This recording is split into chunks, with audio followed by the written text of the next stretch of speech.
حضرت یوسف علیہ السلام مصر سے آگے کی کہانی۔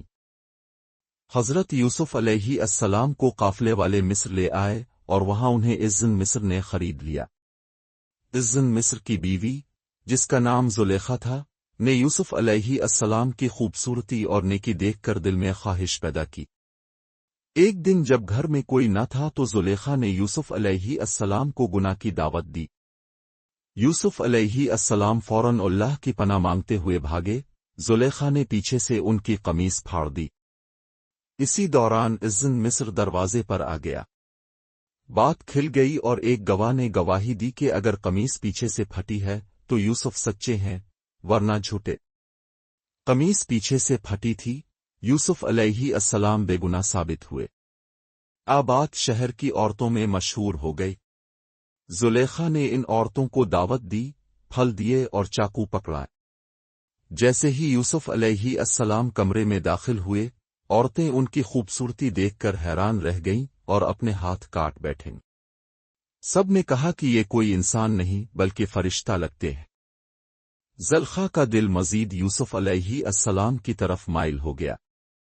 جب یوسف علیہ السلام نے اللہ کی پناہ مانگی تو زلیخا اور عزن مصر نے انہیں جیل میں ڈال دیا تاکہ یہ بات دب جائے۔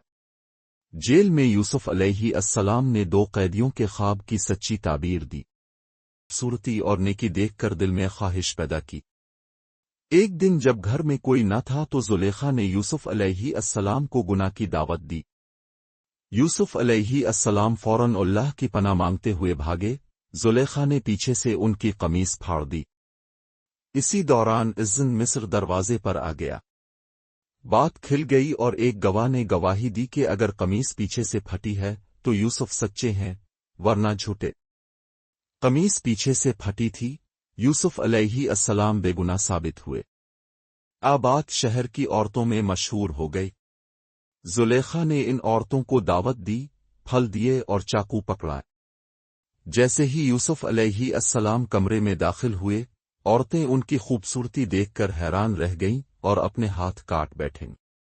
سب نے کہا کہ یہ کوئی انسان نہیں بلکہ فرشتہ لگتے ہیں۔